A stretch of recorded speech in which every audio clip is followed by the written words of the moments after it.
Hi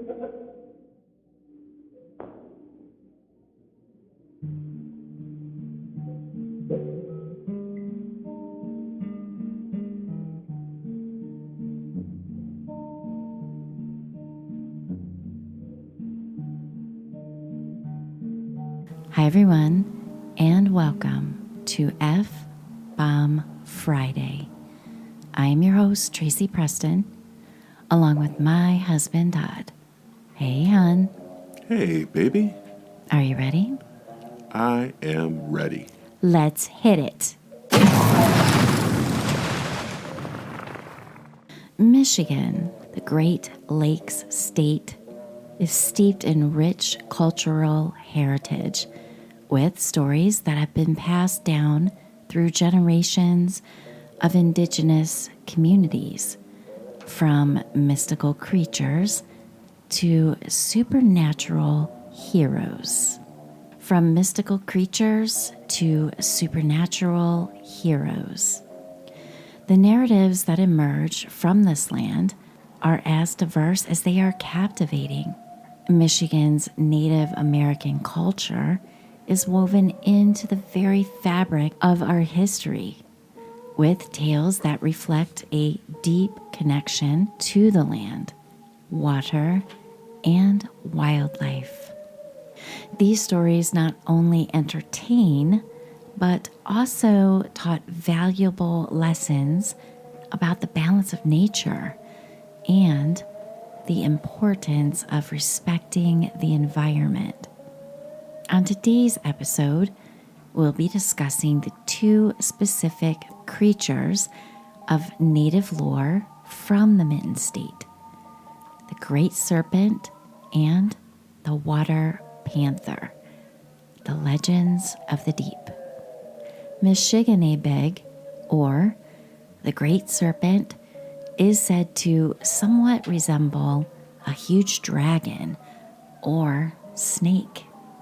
It's covered in large scales, prominent horns, and long teeth.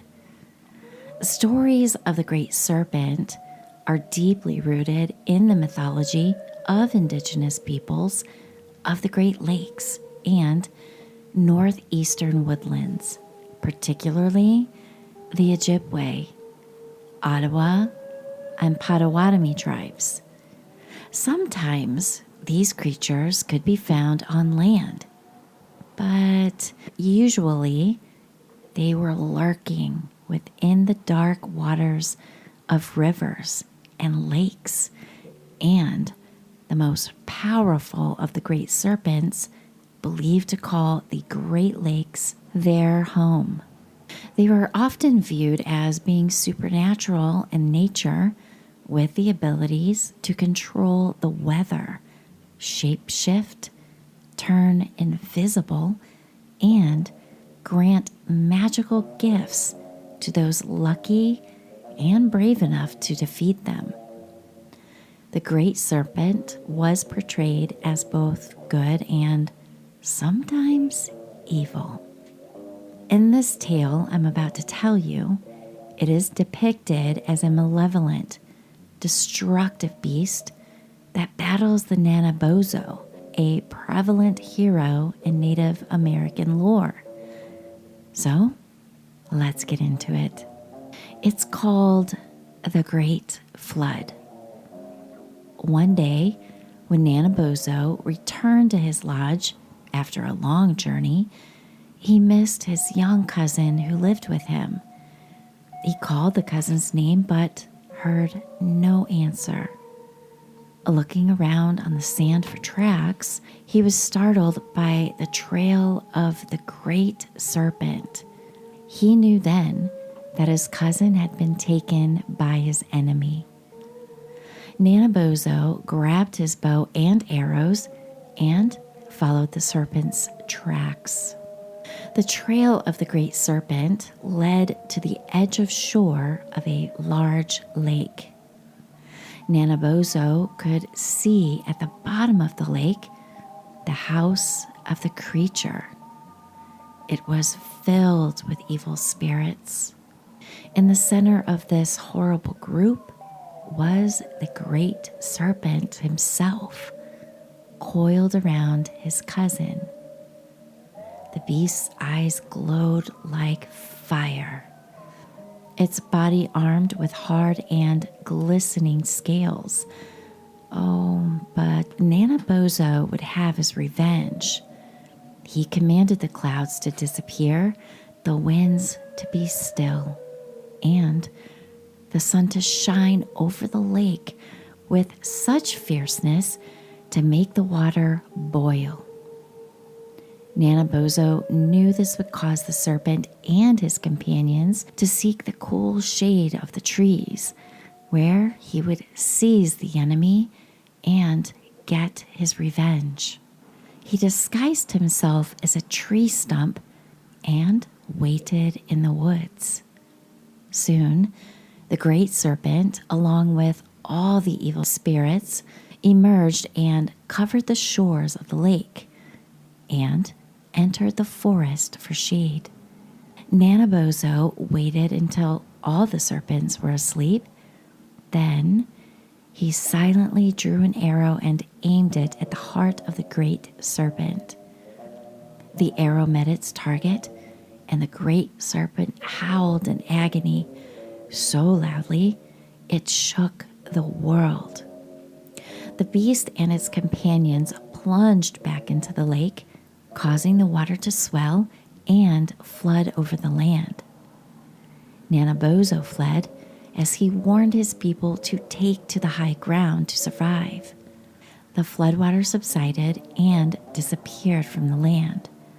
The people who survived learned that the great serpent was dead and his evil companions returned to the bottom of the lake, where they remain to this day.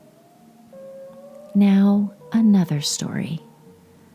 Mishu Pishu, or the water panther, is described as a large cat-like creature with scales, dagger-like spikes upon its back and a long tail, and, of course, don't forget the horns.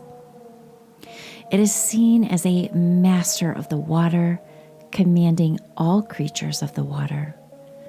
The water panther is associated with storms, rapids, and the depths of lakes and rivers.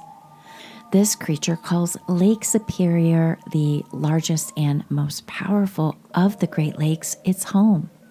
While often feared as a malevolent force, it is also referred as a guardian of copper and a source of power and knowledge.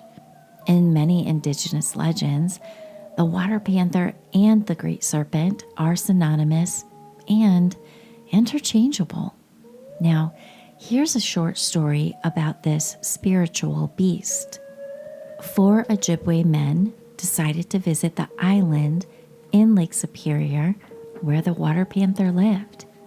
The island was known for its rich copper deposits, and the men wanted to use the metal to make tools and ornaments. As they arrived on the island, they began to collect copper from the shore. However, as they worked, they failed to show respect for the land and the spirits that inhabited it. They didn't offer any gifts or prayers to the spirits, and they took the copper without permission. This disrespect angered the water panther. As the men prepared to leave the island, they pushed their canoe into the water. Suddenly, the water panther emerged from the depths of the lake. Its powerful voice boomed through the air, and the men felt the canoe being rocked violently. The water panther accused the men of stealing its children's playthings, referring to the copper they had taken. The men tried to paddle away, but the creature's power was too great. One by one, the men were pulled into the water, never to be seen again. But only one man survived long enough to tell the tale. He died shortly after, sharing his story with his people. Water spirits, creatures, and monsters have captivated human imagination across cultures, reflecting our complex relationship with the oceans, seas, lakes, and rivers. These mythical beings often symbolize the untamed power of nature, embodying both creative and destructive forces. So, why are we so fascinated? Is it fear and respect? Water spirits and creatures embody the power and mystery of bodies of water, inspiring both fear and reverence. And then there's the storytelling. These mythical beings have been used to explain natural phenomena, convey moral lessons, and entertain through stories of art. And then, of course, there's symbolism. They often represent the unknown, transformation, and the human condition, allowing us to explain themes and emotions through lore. The great serpent and the water panther are not the only water monsters in Michigan. Oh no. There's also the Lake Michigan monster, Bessie, Pressy, and the Lake Huron Great Snake. Michigan is, of course, the Great Lakes state. Aside of the 5 Great Lakes, Michigan has over 11,000 inland lakes and over 300 rivers. So it's no wonder why Michigan has so many fascinating aquatic legends and lore. And that's pretty astounding. I mean, we've talked about it before. Yeah, and I've heard people say this before. You could go a mile in any direction in Michigan, and you're going to run into water. Right.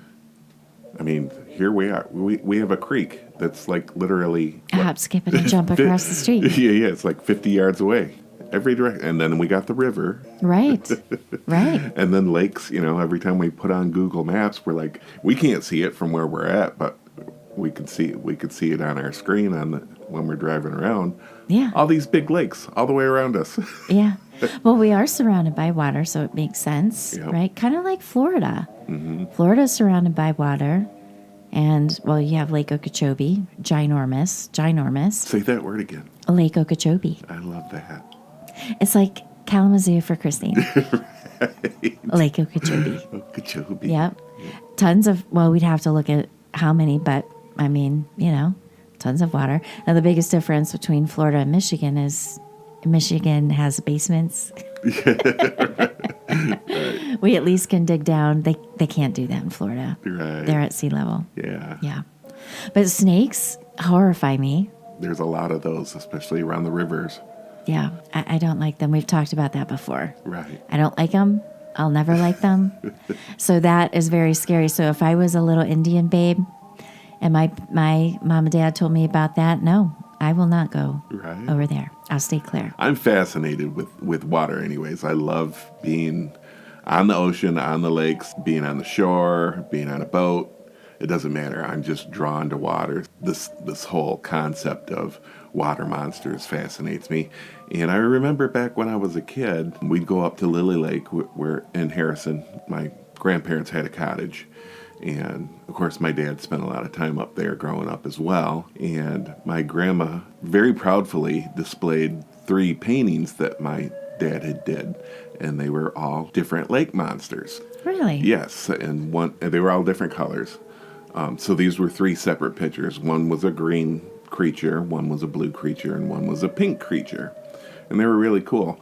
Now, I wouldn't say that they were serpents, but I believed that these creatures lived in Lily Lake. But I wasn't scared. I was actually kind of hoping I would see one. So he didn't make them scary? Well, they were pretty scary. They had scary eyes and scary teeth, but Okay. But I was fascinated. I was like, every time I was out on the lake, I'm like, I hope I see one of these dudes. I would not have been fascinated. I don't know, I might get the heebie-majeebies out swimming in the lake. Right. I even get them in the pool. We've talked about that. Yes. About the shark. Even though I know it's a freaking pool, there's no shark. And we talked about this before in other episodes where we talked about these water creatures where people have seen in history and even today, they see something that they don't recognize or they don't understand or don't really get a good look at it. So their imagination runs wild. Like we talked about Christopher Columbus seeing the manatee and assumed that they were mermaids. So, so a lot of it is that. But that goes along with the whole idea of water, especially large bodies of water, are a mystery. There's so much we can't see and we don't see and that's undiscovered. So is it possible that these creatures live in the depths that we aren't able to explore? I think it is possible. Anything is possible. It is. The depths of the lakes. Old secrets. You were talking about, these guys going to steal the copper. All I could think about is the stories that we've done about the copper mining. Right. Copper is a precious metal. Right. The Native American people, that was something that they did use it for. They used it for fashioning weapons, but also fashioning ornaments, ornamental things for them, right? And so it to had protect it. Yeah, it had magical properties to them. Right. Basically, it was like respecting, don't take what you don't need kind of a thing. Right. How dare you, a stranger, just come here. This is a gift from the earth. Right. Don't be greedy. Right. So I appreciated that in the story. Copper's cool. I like copper. Copper's cool. It just changes, wears off on you. Yeah. That I don't like. But I love the color. I love the color of copper. It's very beautiful. We touched on it a little bit. Michigan has a plethora of water creatures. I mean, the list goes on. I just listed just a quick few of them, but like said, it makes sense. I mean, there's so much water in Michigan and around me.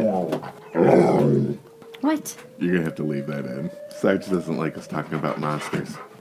It would make sense that we have so much legend and lore about water creatures.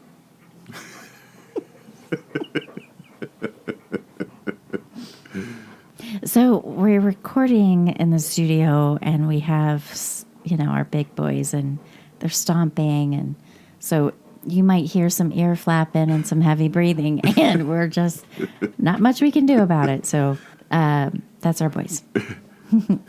All right. Well, great story, hon. Thank you. Thank you.